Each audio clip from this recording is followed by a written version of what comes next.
صل على سيدنا وحبيبنا محمد وبارك وسلم عليه. الصلاة والسلام عليك يا رسول الله. الصلاة والسلام عليك يا حبيب الله وعلى آلك وأصحابك يا رحمة للعالمين. عزیزان محترم، اللہ رب العزت کی توفیق، حضور سید عالم نور مجسم شفیع عالم آپ کی خصوصی توجہات کے بغیر اللہ تعالیٰ نے مجھے اور آپ کو جمعے کا دن نصیب کیا. دعا ہے کہ اللہ تعالیٰ ہماری حاضری کو اپنی بارگاہ میں شرف قبولیت عطا فرمائے. میری اور آپ کی زندگی کی جو سانسیں باقی رہ گئی ہیں، اللہ ان سانسوں کو اپنی بندگی میں اور حضور کی محبت میں بسر کرنے کی توفیق عطا فرمائے. آج کی ہماری گفتگو کا عنوان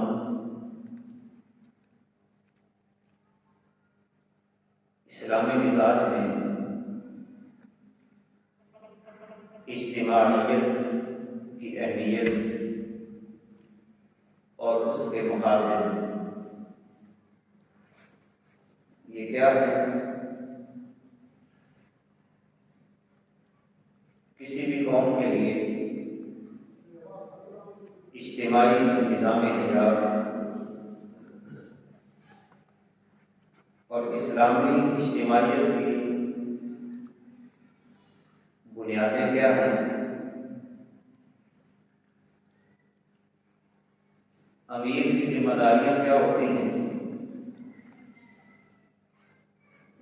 اور اس کے علاوہ اجتماعیت کو نقصان پہنچانے والے تمام نظریات، ان کا ذکر آج کی ہماری گفتگو میں قرآن و سنت کی روشنی میں کیا جائے گا.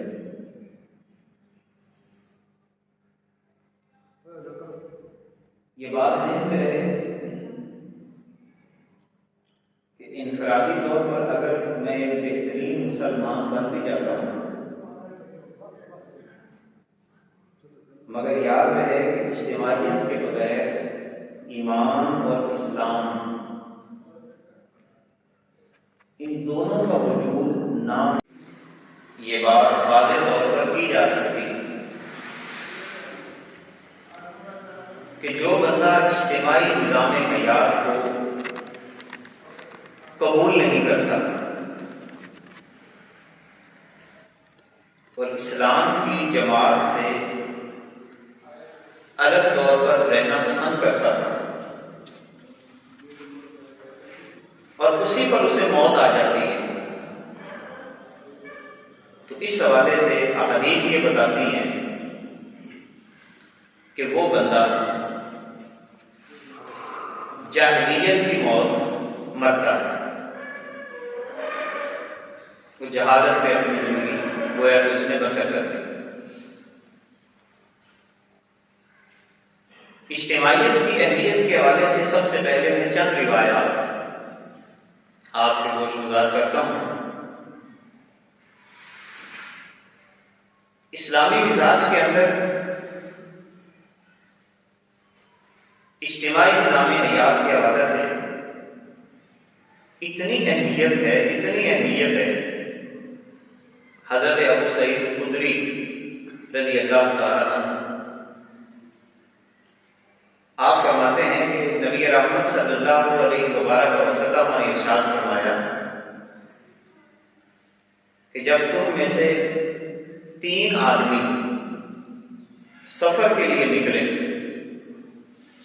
تو چاہیے کہ ان 3 میں سے ایک کو اپنا امیر بنا.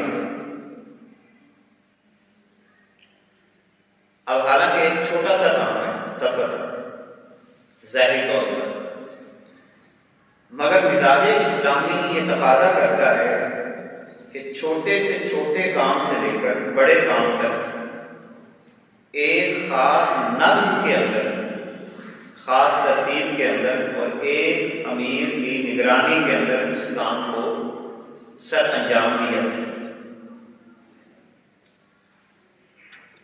اب جو بندہ اسلام کے اس مزاج کو نہیں سمجھ پاتا، اللہ تعالیٰ کی نگاہ میں وہ ناپسندیدہ فرد کہلاتا ہے۔ اب اس کی اہمیت کا اندازہ ایک اور بات سے بھی لگایا جا سکتا ہے۔ حضرت ابو صالح خشنی رضی اللہ تعالیٰ عنہ آپ فرماتے ہیں کہ شروع میں جب ہم نبی کریم صلی اللہ علیہ وسلم کے ساتھ سفر کرتے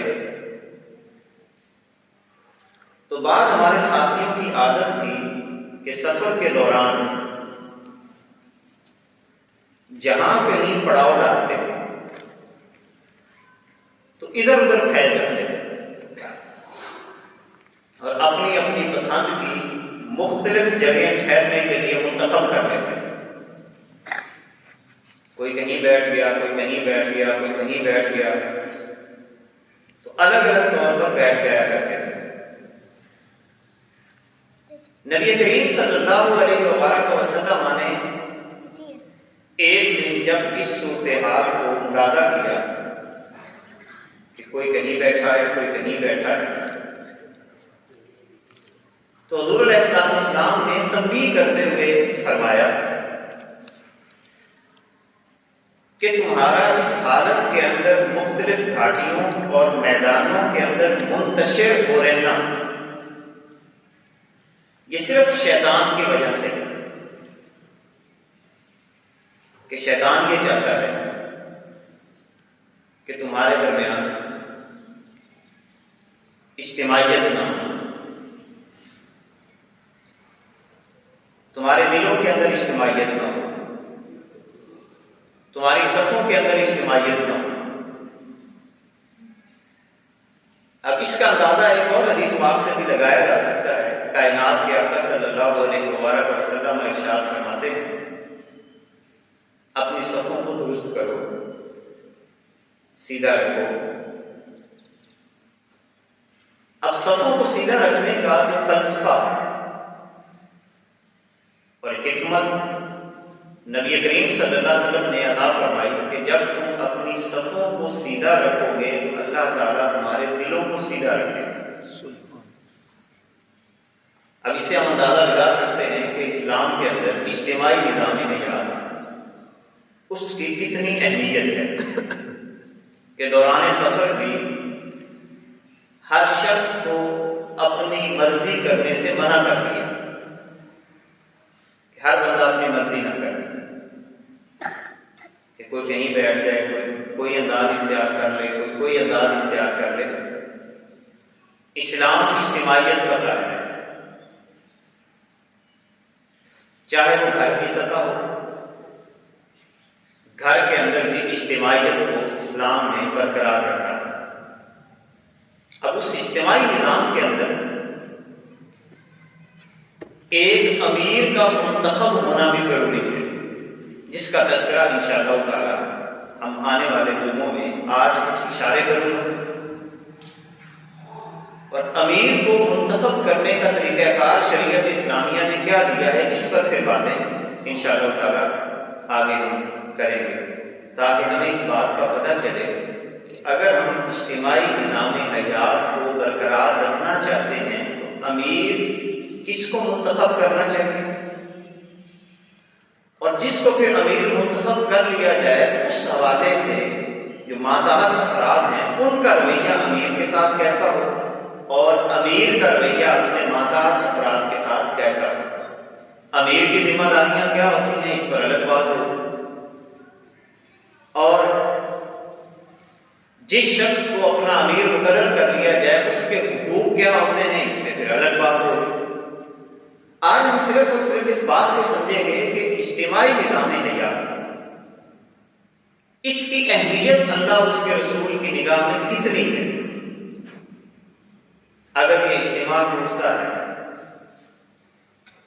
مختلف انداز کے ساتھ، اس کے نقصانات بھی کیسے بھگتنے پڑتے ہیں۔ اب ایک اور روایت اس سلسلہ میں بڑی اہمیت کی حامل ہے،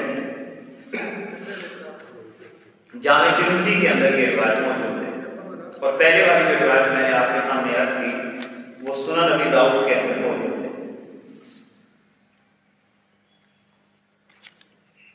نبی کریم صلی اللہ علیہ وبارک وسلم ایک سفر میں ہے اور اسلام کے اجتماعی نفاذ کی کوشش میں ہے، صحابہ کرام کے ساتھ جہاد کا سفر ہے۔ بعض روایات کے اندر آتا ہے کہ ویسے کوئی سفر۔ اب ہوا یہ کہ ایک صحابی ایک گھاٹی سے گزر رہے تھے، یعنی باقی بھی گزر رہے تھے اور وہ ایک جگہ سے گزر رہے تھے، ایک گھاٹی سے۔ گھاٹی کہتے ہیں دو پہاڑوں کے درمیان کا جو حصہ ہوتا ہے اس کو گھاٹی کہا جاتا ہے۔ اس صحابی نے دیکھا کہ اس گھاٹی کے اندر میٹھے پانی کا چشمہ ہے، ماحول بھی بڑا خوبصورت ہے، چشمہ بھی چل رہا ہے، ماحول بھی بڑا خوبصورت ہے۔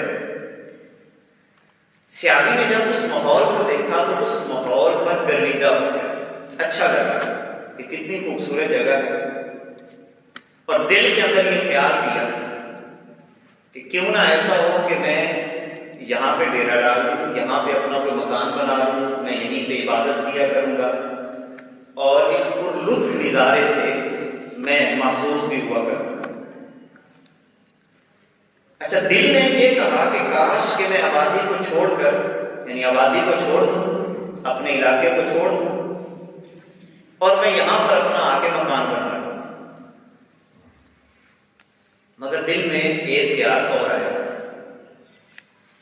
کہ جو کام میں کرنے جا رہا ہوں، میرے دل کے اندر یہ بات آ رہی ہے تو پہلے حضور سے پوچھ لوں، نبی کریم صلی اللہ علیہ وسلم سے پوچھ لوں کہ کیا جو میرے دل کے اندر خیال آ رہا ہے وہ صحیح بھی ہے یا غلط ہے۔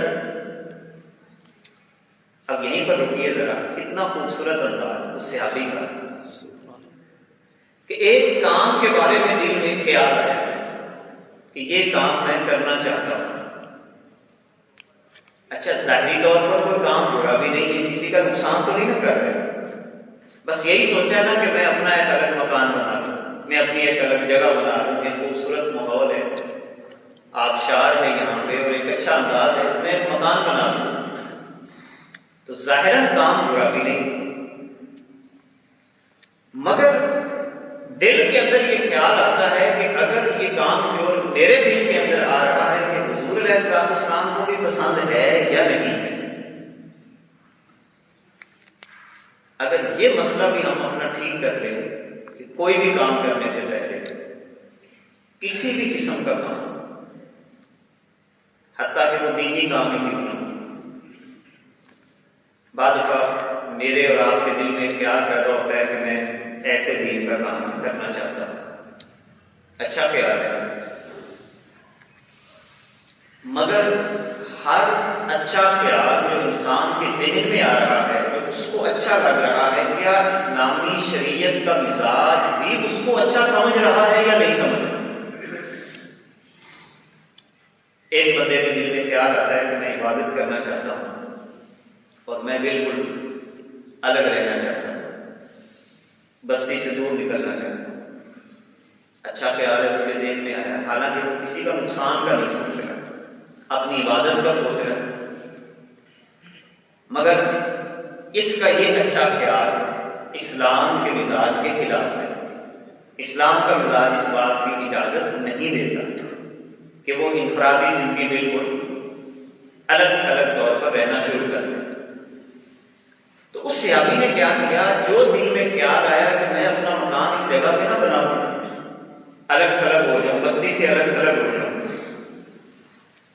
تو نبی کریم صلی اللہ علیہ وبارک وسلم سے جب اجازت طلب کی تو آپ صلی اللہ علیہ وبارک وسلم نے فرمایا نہیں، ایسا نہ کرو، اور آگے جملہ ارشاد فرمایا جملہ یہ ارشاد فرمایا کہ اللہ کی راہ میں اجتماعی نظام حیات کے تحت، یہ بریکٹ میں، یہ حضور کے الفاظ نہیں، چونکہ حدیث اجتماعی نظام حیات کے حوالے سے، تو کچھ چیزیں ہم نے بین السطور یا بریکٹ میں خود سمجھنی ہوگی۔ حضور علیہ السلام نے فرمایا کہ ایسا نہ کرو کہ اللہ کی راہ میں اجتماعی نظام حیات کے قیام کے لیے تمہارا کھڑا رہنا گھر کے اندر پڑھی جانے والی 70 سال کی نمازوں سے بھی افضل ہے۔ یعنی ایک بندہ اگر 70 سال گھر میں نماز پڑھتا رہتا ہے، اس کی بنسبت وہ لوگوں کے اجتماعی نظام حیات کے اندر مصروف ہو جاتا ہے۔ اب وہ اجتماعی نظام حیات کے اندر کیسے کھڑا ہو؟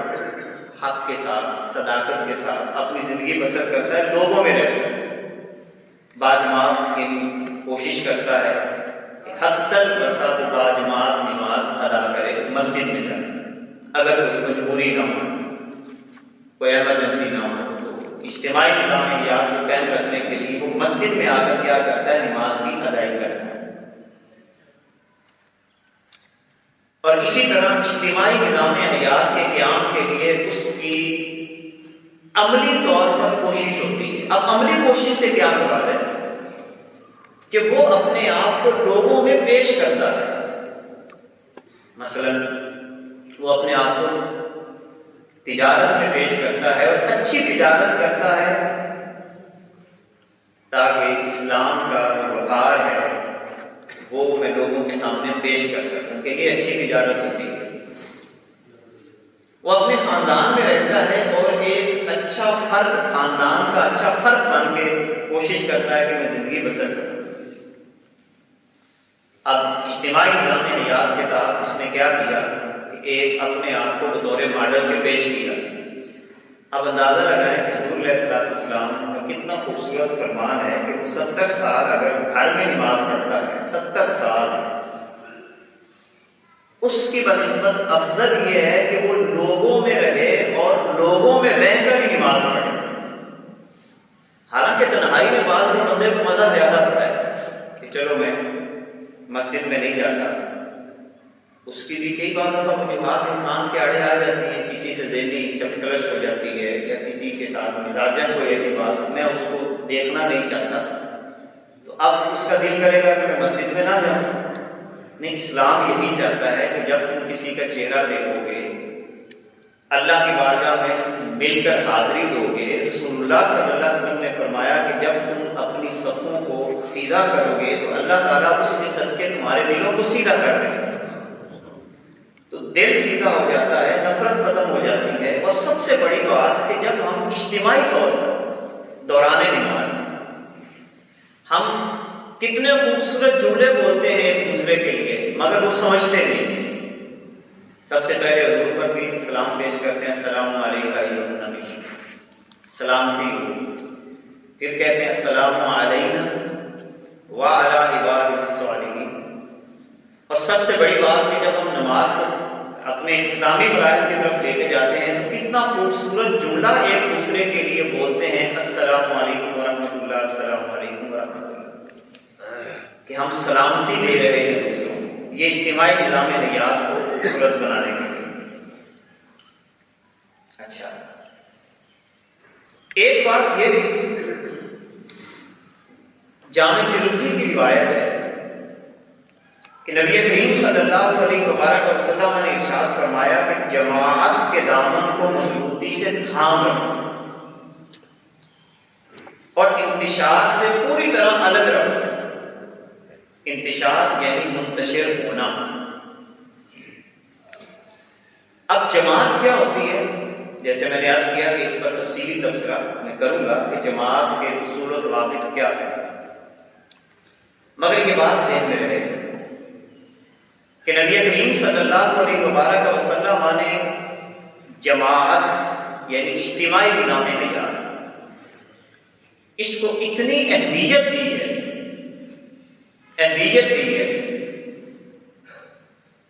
کہ صحابہ یہ کہتے ہیں کہ حضور علیہ السلام نے فرمایا کہ میں تمہیں 5 باتوں کا حکم دیتا ہوں سب سے پہلی بات جو رسول اللہ صلی اللہ علیہ وسلم نے فرمائی، جماعتی زندگی. جماعتی زندگی یعنی اجتماعی نظام زندگی، ایک ہو کے رہنا. اب اس کی مختلف شکلیں، گھر میں ایک ہو کے رہنا، خاندان میں ایک ہو کے رہنا، پھر اس کے بعد اپنے علاقے یا بستی کی سطح پر ایک ہو کے رہنا. اب یہ سوال آپ کے ذہن میں بار بار یقیناً پیدا ہو رہا ہوگا کہ ایک ہونا کیسے ہے اور کس پر ایک ہونے کی اعتبار سے متفق ہونا ہے. اس کے اوپر میں نے عرض کیا کہ ایک باقاعدہ جمعہ میں آپ کے سامنے عرض کروں گا. یعنی ایک ہونا ہے، مزاج مختلف ہے، کسی کا مزاج کچھ ہے، کسی کا کچھ ہے، کسی کا کچھ ہے، طبیعتیں مختلف ہیں، انداز مختلف ہیں، تو ایک کیسے ہوا جائے، اس کے اوپر میں باقاعدہ شریعت اسلامیہ نے ہماری رہنمائی کی کہ آپ نے ایک کیسے ہونا ہے، اور جس پر متفق ہونا ہے آپ نے امیر، یعنی جو آپ اپنے علاقے کا امیر رہنما بنانا چاہتے ہیں، اس کو منتخب کرنے کا جو اصول ہے شریعت اسلامیہ نے وہ کیا ہے. تو ایک تو اللہ کے نبی نے فرمایا کہ جماعتی زندگی تم پر لازم ہے. نمبر 2 سما یہ کہتے ہیں کہ جس کو آپ نے اپنا امام، اپنا امیر بنا دیا، اس کی بات کو سننا کہ وہ کیا کہہ رہا ہے. یہ دوسرا حکم حضور علیہ السلام نے عطا کیا کہ جس کو آپ نے اپنا امام بنا دیا ہے، مقتدا بنا دیا ہے، رہبر بنا دیا ہے، اس کی بات کو سننا. نمبر 3 طاعت، جو وہ کہے اور آپ کے ساتھ مخلص بھی ہو، آپ نے اس کو اپنا امام مقتدا مان لیا ہے، جو بات آپ کو وہ کہے اس کی اطاعت بھی کرنی ہے. اور یہ در حقیقت اطاعت نبی رحمت صلی اللہ علیہ وسلم ارشاد فرماتے ہیں کہ جس نے اپنے امام کی اطاعت کی، اس نے گویا کہ مجھ محمد کی اطاعت کی. اتنی بڑی اہمیت جس کو آج ہم بحثیت امت پس پشت ڈالے ہوئے. اپنے نظم و نسق کی ترتیب ہماری ٹھیک نہیں. ہمارے یہاں جماعتوں کا تصور بھی شریعت اسلامیہ کے مزاج کے کافی حد تک خلاف جا چکا ہے. جیسے میں نے ترتیب عرض کی، خاندانی اجتماعیت، علاقے کی اجتماعیت، پھر علاقے کے اوپر آپ کے امیر کا ہونا، ایک امام کا ہونا. تیسری بات رسول اللہ صلی اللہ علیہ وسلم نے فرمائی کہ اگر کسی مقام پر واقعتاً تم سمجھتے ہو کہ دین کا کام کرنے میں شدید رکاوٹ پیدا ہو رہی ہے تو ہجرت کر جاؤ، ایک جگہ سے دوسری جگہ منتقل ہو جاؤ. اس بات کا بھی رسول اللہ صلی اللہ علیہ وسلم نے حکم عطا فرمایا. اور پانچویں بات رسول اللہ صلی اللہ علیہ وسلم نے اس حدیث پاک کے اندر ارشاد فرمائی، جہاد فی سبیل اللہ، اللہ کی راہ میں جہاد کرنا، جس کے اوپر اس وقت امت مسلمہ کا کثیر طبقہ نام لینا بھی پسند نہیں کرتا. اور ذہن میں آتا ہے کہ اگر جہاد کا نام لیں گے تو شاید ہمیں کوئی دہشت گرد کہہ دے گا. اب اس کی بھی کچھ وجوہات ہیں کہ ہم نے جہاد کا نظریہ ٹھیک طور پہ لوگوں کے سامنے پیش ہی نہیں کیا. جہاد کے بارے میں ہم نے سمجھا ہی نہیں ہے کہ جہاد بنیادی طور پر ہوتا کیا ہے. اب سوال یہ پیدا ہوتا ہے کہ جس بات پہ رسول اللہ صلی اللہ علیہ وسلم اتنا زور دے رہے ہیں، جماعتی زندگی، ہمارا جو مقصد ہے اس کی اہمیت میں ہم بات کر رہے ہیں کہ جماعت کو لازم پکڑو، اپنا ایک امیر بناؤ جس کی تم اقتداء کرو، جس کے پیچھے چلو، جو تمہیں وہ کہے اس کی اطاعت کرو، اس کا کہنا مانو. جو ایسا نہیں کرے گا، یعنی اپنے امیر کی اطاعت نہیں کرتا. الجامع صحیح مسلم کی روایت، نبی کریم صلی اللہ علیہ وسلم نے ارشاد فرمایا کہ جو کوئی مسلمانوں کے امام کی اطاعت سے کنارہ کشی اختیار کرے گا، اس نے کہنا نہیں مانا، امام نے کہا کہ تم نے ایسا کرنا ہے، وہ نہیں کر رہے، اس کی طرف توجہ نہیں دے رہے، دھیان نہیں دے رہے، مسلمانوں کی جماعت سے الگ ہو کر رہے گا اور اسی حال میں مر جائے گا تو اس کی موت جہلیت کی موت ہوگی۔ میں حدیث دوبارہ دہراؤں گا، بڑی اہمیت کی عامل حدیث ہے۔ نبی کریم صلی اللہ علیہ وسلم نے فرمایا کہ جو کوئی مسلمانوں کے امام کی اطاعت سے کنارہ کشی اختیار کرے گا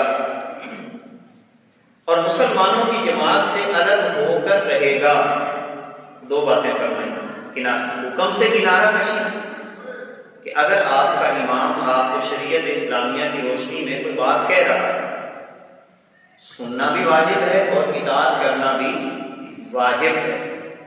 جو کہتا ہے کہ میں نہیں مانتا، کنارہ کشی، یا کہتا نہیں ہے، سن لیتا ہے مگر کرتا ہی نہیں، تو حضور کیا فرماتے ہیں، اگر وہ اسی حالت میں مر جاتا ہے، اندازہ لگائیں کتنی اہمیت کی عامل جماعت کے امیر کی اطاعت، اور اسی حالت میں مر جاتا ہے تو کائنات کے آقا فرماتے ہیں کہ وہ جاہلیت کی موت مرتا ہے۔ اب اگلی بات ہے، جس شخص کو امیر بنایا جائے، یہ صرف اشارے میں دے رہا ہوں، جس کی تفصیلات انشاءاللہ آگے میں عرض کروں گا، جس شخص کو امیر بنایا جائے اس پر کیا لازم ہے؟ یہ روایت کیا جامع صحیح مسلم کے اندر موجود ہے۔ نبی کریم صلی اللہ علیہ وسلم نے ارشاد فرمایا کہ اللہ تعالیٰ نے جس شخص کو امیر بنایا، یہاں پر یہ بات بھی واضح ہوئی کہ یہ انتخاب بنیادی طور پر اللہ کی طرف سے ہوتا ہے، جس کو اللہ تعالیٰ یہ عہدہ عطا کر دے۔ اللہ تعالیٰ نے جس شخص کو امیر بنایا اور اس نے اپنی رعیت، یعنی جن کا وہ امیر بنا،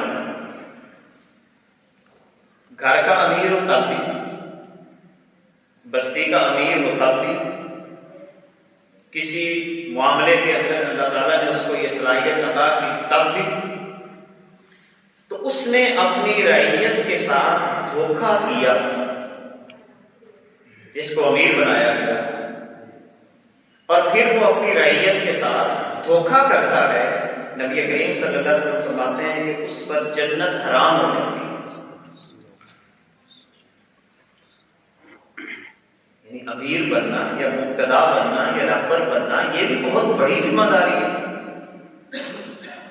بہت بڑی ذمہ داری ہے۔ اسی لیے نبی کریم صلی اللہ علیہ وسلم نے ارشاد فرمایا تھا کہ جس کو اللہ تعالیٰ یہ عہدہ عطا کرے اور وہ اپنی پوری زندگی اجتماعی عدل کے ساتھ بسر کرتا ہے، اس بندے کو اللہ تعالیٰ کل قیامت کے دن عرش کا سایہ عطا کرے گا۔ سبحان اللہ۔ یعنی جو امیر یہ انداز اختیار کرتا ہے، اللہ تعالیٰ اس کو عرش کا سایہ عطا کرے گا۔ اور یہ واجبات میں سے ہے، یعنی جیسے فرض، نماز فرض ہے، روزہ فرض ہے، زکوٰۃ فرض ہے، حج فرض ہے، اسی طرح اپنا ایک امیر منتخب کرنا، پھر اس کی بات کو سننا، پھر اس کی بات پہ چلنا، یہ واجب ہے۔ یعنی ایسا نہیں ہے کہ یہ تو مستحب مسئلہ ہے، یہ ایسا نہیں ہے کہ آپ کریں یا نہ کریں، ایسا مسئلہ نہیں ہے، یہ باقاعدہ فرائض اور واجبات کا مسئلہ ہے، عقیدے کا مسئلہ ہے۔ آپ تمام عقیدے کی کتابیں پڑھیں جو عقیدے کے اوپر لکھی گئی ہیں، ایمانیات کے اوپر لکھی گئی ہیں، جیسا کہ مشہور کتاب ہماری شرح قید نصریہ، شرح قید نصریہ میں یہ بات واضح لفظوں میں لکھی ہے کہ مسلمانوں کے لیے واجب ہے کہ ان کا کوئی امام ہو۔ اب وہ امام کیا کرے؟ جو احکام نافذ کرے، شریعت میں حدود جاری کرے، باقاعدہ طور پر حدیں جاری کرے، سرحدوں کی حفاظت کا انتظام کرے، زکوٰۃ وصول کرے، باغیوں کو سزا دے، چوروں اور ڈاکوؤں پر حد کو جل کر. اتنی اہمیت ہے امام. جو آپ نے اپنا امام مقرر کرنا ہے اور واجبات میں سے. اب اسلامی اجتماعیت جو ہے اس کی بنیادیں تقریباً 5 ہیں، کمی بیشی بھی ہے. سب سے پہلے اس میں آتی ہے بیعت کرنا. یہ وہ بیعت جو ہمارے یہاں مشہور ہے، یہ اس سے ہٹ کر ہے. اس کے اوپر یہ الگ میں نے یہ نوٹ کیا ہے. اسلامی اجتماعیت کی بنیادیں، اس پر ہمارا الگ جمعہ ہوگا. یہ بہت سارے یہاں سے میں نے مضامین آپ کے لیے الگ الگ طور پر نوٹ کیے. اسلامی اجتماعیت کی بنیادیں جو ہیں یہ 5 چیزوں پر ہیں. سب سے پہلے امام کی بیعت کرنا. نمبر 2 سمع اور طاعت، جو میں نے پہلے بھی عرض کیا کہ امام کی بات کو سننا پھر اس بات کو ماننا ہے. نمبر 3 ایک دوسرے کے لیے امام کا اپنی رعیت کے لیے، رعیت کا اپنے امام کے لیے خیر خواہ ہونا. یہ تیسری بنیاد ہے اسلامی اجتماعیت کی. یعنی امام کا رعیت کے ساتھ خیر خواہ ہونا اور رعیت کا اپنے امام کے ساتھ خیر خواہ ہونا. چوتھی چیز ہے عدل کا قیام، اور 5ویں چیز ہے باہمی مشاورت. یہ 5 چیزیں ایسی ہیں جس سے اسلامی اجتماعیت کھڑی ہوئی. جس گھر کے اندر ان 5 چیزوں کی کمی، وہاں پر آپ اپنی اجتماعیت کا نظام قائم نہیں کر سکتے. خود دیکھ لیں، ایسا نہیں ہوتا. ہمارے گھروں میں بھی اجتماعی نظام نہیں. اپنے علاقے کی سطح پہ دیکھیں تو ان 5 چیزوں کا فقدان ہے. اچھا، ان 5 چیزوں پر جب ہم پورے نہیں اترتے تو پھر بہت سارے نظریات وجود میں آتے ہیں جو کہ اسلام کے اجتماعی نظام کو نقصان پہنچاتے ہیں. اس میں وطنیت کا نظریہ، قومیت کا نظریہ، نیشنلزم، نسلیت کا نظریہ کہ میں فلاں نسل سے ہوں اور پھر اسی بنیاد پر آگے چلتا ہوں. طبقاتیت، کلاسزم. یہ دیکھیں، یہ سارے اگر ان کی انگلش کریں تو آخر میں آتا ہے ISM. یہ سفکس انگلش جاننے والے افراد اس کو اچھے طریقے سے جانتے ہیں. جس لفظ کے آخر میں بھی ISM لگ جاتا ہے، اس کا مطلب سادہ سا یہ ہوتا ہے کہ اس نظریے کو دھونس دینا کسی کے لیے. کیپٹلزم، نیشنلزم، یعنی ایک بات کو مجبور کر کے کسی کے اوپر لازم کرنا. لونیت یعنی کلرزم، رنگوں کی بنیاد پر تقسیم، یہ پھر پیدا ہوتی ہے.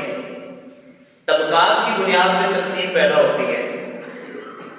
نسل پرستی کی بنیاد پہ تقسیم پیدا ہوتی ہے. پھر زبان کی بنیاد پہ تقسیم. حالانکہ حضور علیہ السلام نے کتنی پیاری اور خوبصورت بات اور رسول ہمیں عطا فرمایا کہ کسی عربی کو اجمی پر، اجمی کو عربی پر کوئی فضیلت نہیں. پھر قبائلیت کی بنیاد پہ تقسیم. اب اسلام کا اجتماعی نظام جب اس کی بنیاد پر کام نہیں کیا جا رہا، اور واقعتاً ایسا ہے ہمارے اجتماعی نظام حیات کے اوپر کام ہے ہی نہیں. اس کو احکام سلطانیہ کہا جاتا ہے عربی زبان کے اندر. یعنی ایک گھر ہو، ایک علاقہ ہو، ایک ریاست ہو، اس کو چلانے کے قرآن و سنت نے اصول کیا دیے، اس پر ہمارے یہاں کوئی سبق ہی نہیں. ہماری نوجوان نسل اس سے بالکل لابلد ہے، پتہ ہی نہیں ہے کرنا کیا ہے. یہ وجہ ہے کہ ہر بندہ شتر بے مہار، ہر بندہ ہی لیڈر، ہر بندہ ہی انقلابی. وہ اسی انداز میں آگے بڑھتا چلا جا رہا ہے، چاہے وہ مذہبی ہو، چاہے وہ عام ہمارے یہاں سیاسی طریقہ کار جو اس وقت ہے وہ ہو، یعنی اجتماعیت کا کتنا بڑا فقدان ہمیں نظر آ رہا ہے کہ ملت اسلامیہ میں۔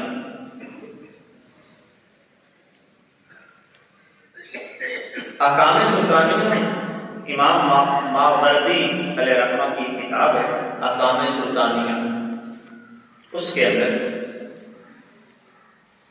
کسی بھی علاقے کے جو امیر ہے اس کی 10 ذمہ داریاں انہوں نے لکھی۔ ان میں سب سے پہلی ذمہ داری کہ وہ دین کی حفاظت کرے گا اپنے تمام اصول و ضوابط کے ساتھ۔ ایک تو اس کی یہ ذمہ داری۔ نمبر 2، افراد کے درمیان تنازعات کا فیصلہ کرے گا شریعت کے مطابق، اور اگر وہ خود مصروف ہے تو قاضی مقرر کرے گا، یعنی کوئی ایسا اپنا نمائندہ مقرر کرے گا کہ لوگوں کے درمیان وہ شریعت اسلامیہ کے مطابق فیصلہ کر سکے۔ تیسری ذمہ داری امیر کی، رہبر کی، رہنما کی کیا ہے کہ حق کی حمایت کرے گا اور باطل کی مخالفت کرے گا۔ اب امیر ہی اگر حق کی حمایت نہ کرے بلکہ باطل کی حمایت کرنا شروع کر دے تو پھر سارا کا سارا معاشرہ نیچے گر جاتا ہے۔ یعنی جس شخص کو اللہ تعالیٰ نے یہ عہدہ عطا کیا ہے اسے چاہیے کہ اپنا جتنا مرضی اس کا نقصان ہو رہا ہو وہ حق بات ہے ہمیشہ منہ سے نکالنا۔ چوتھی ذمہ داری یہ ہے کہ حدود اور تعزیرات کا نفاذ کرے گا۔ چوری کی حد ہے، بدکاری کی حد ہے، شراب نوشی کی حد ہے، یہ وہ کرے گا باقاعدہ طور پر، اس کا نفاذ کرے گا، صرف باتوں کی یا لٹریچر کی حد تک نہیں، وہ باقاعدہ نفاذ کرے گا۔ سرحدوں کی حفاظت کا انتظام کرے گا۔ دشمنان اسلام کے خلاف نظریہ جہاد کو لوگوں کے سامنے بہترین انداز میں پیش کرے گا، اور جہاں ضرورت پڑے گی وہ جہاد کا اعلان بھی کرے گا۔ یہ امیر جو ریاست کا امیر ہوتا ہے یہ اس کی ذمہ داریوں میں شامل ہے۔ 7ویں نمبر پہ وہ یہ کام کرے گا کہ بیت المال کو منظم کرے گا۔ زکوٰۃ کی وصولی ہے یا اس کے علاوہ جتنی چیزیں ہیں وصول کرے گا، عشر وصول کرے گا، اور پھر اس کو باقاعدہ منظم طریقے سے متعلقہ افراد تک اس کو پہنچائے گا۔ 8ویں ذمہ داری ریاست کے امیر کی یہ ہوتی ہے کہ اگر چھوٹے درجے کا کسی کو اللہ تعالیٰ نے یہ اعزاز دیا ہے، اسراف اور تنگی، جس پر ہمارے باقاعدہ جملے بھی گزر چکے ہیں، اسراف اور تنگی کے درمیان اعتدال کے ساتھ کارکنوں کی تنخواہیں مقرر کرے گا۔ ایسا نہ ہو کہ ایک بہت زیادہ تنخواہیں اور دوسرے نمبر پہ، یعنی اعتدال کا انداز اختیار کرے گا تنخواہوں میں۔ ہر عہدے کی ضروریات کے مطابق تنخواہ کا مقرر کرنا۔ بعض لوگوں کو زیادہ تنخواہ کی ضرورت بھی ہوتی ہے، یہ تفاوت ہے، لیکن اعتدال کے ساتھ یہ کام کرے۔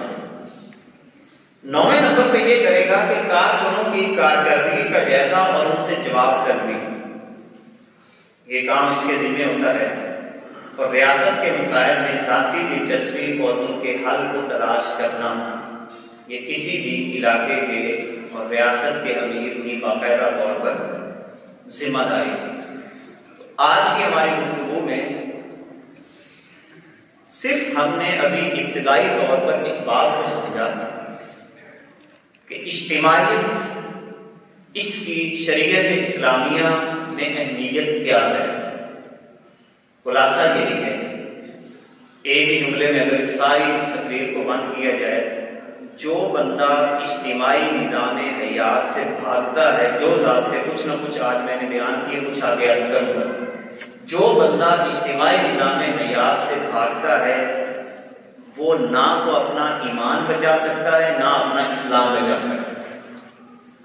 اس کا ایمان بھی خطرے میں ہے اور اس کا اسلام بھی خطرے میں ہے، کیونکہ رسول اللہ صلی اللہ علیہ وسلم نے فرمایا اگر وہ اس حالت میں مر جاتا ہے تو وہ جہالت کی موت مرتا ہے۔ وہ اجتماعی نظام حیات سے اپنے آپ کو دور رکھتا ہے۔ ہوتا ہے. لہذا چھوٹی سطح پہ کوشش آپ نے کہاں سے شروع کرنی ہے؟ اجتماعی سوچ یا اجتماعی کام آپ کہاں سے شروع کریں؟ اپنے اپنے علاقوں کی مساجد، ان کو اپنا اجتماعی نظام حیات کا مرکز بنائیں. آپ کا کوئی بھی امیر مقرر ہو، اس کی بات سنیں گی، اسی کے مطابق چلیں. ہر بندہ اگر اپنی اپنی بولی بولنا شروع کر دے گا تو میں بڑے واضح لفظوں میں بغیر کسی لگی لپٹی بات پہ یہ کہنا چاہتا ہوں، وہ اگر دین کا بھی کوئی کام اجتماعی نظام حیات سے ہٹ کر کرنے کی کوشش کرے گا اور امیر کی اطاعت نہیں کرے گا تو اس سے بڑی جہالت بھی اور کوئی نہیں. آپ قرآن و سنت کا مطالعہ تو کریں. میں اکثر یہ بات اپنے دوستوں سے، ساتھیوں سے یہ عرض کرتا رہتا ہوں کہ بھئی جس نے دین کا کام کرنا ہے، ایک ویسے آپ سادہ انداز میں چل رہے ہیں نماز پڑھنے کی، جس نے باقاعدہ دین کے اوپر باقاعدہ ورک کرنا ہے، اس کو چاہیے کہ پہلے کم از کم ٹوٹل قرآن و سنت کا مطالعہ کریں. تصورات پہلے سمجھیں، کہیں ایسا نہ ہو کہ دین کا کام کرنے میں کہیں غلطی کر رہا ہو. ہمارے یہاں کتنے ایسی باتیں ہیں کہ ہم اجتماعی نظام حیات کو جب نہیں اپنا رہے تو پھر ہر بندہ شکر بے محال. اور حضور علیہ السلام نے جو بات یہاں پہ وہ سنن نبی داؤد کی روایت جو میں نے آپ کے سامنے پیش کی تھی، حضور نے کیا فرمایا تھا کہ یہ جو تمہارا مختلف گھاٹیوں میں منتشر ہو جانا ہے، یہ اصل میں شیطان کی وجہ سے ہوتا ہے. حالانکہ سیاپا ہی تھے نا، سارے سفر کر رہے تھے، کچھ سیاپا ادھر بیٹھ جاتے، کچھ ادھر بیٹھ جاتے، کچھ ادھر بیٹھ جاتے، کچھ ادھر بیٹھ جاتے. مگر حضور نے کیا فرمایا کہ نہیں، مل کر بیٹھو اور اپنے امیر کی اطاعت میں بیٹھو. امیر آپ کو کہے کہ حدیث پاک دی، کتاب و رکاب کی سب سے پہلی حدیث آپ پڑھ کے دیکھیں. حضور نے فرمایا مومن کی شان ہی یہ ہے کہ اس کا امیر اسے کہے کہ میدان میں چلا جا، وہ میدان میں چلا جاتا ہے. اس کا امیر کہے کہ واپس آ کے بیٹھ جا، تو واپس آ کے بیٹھ جا.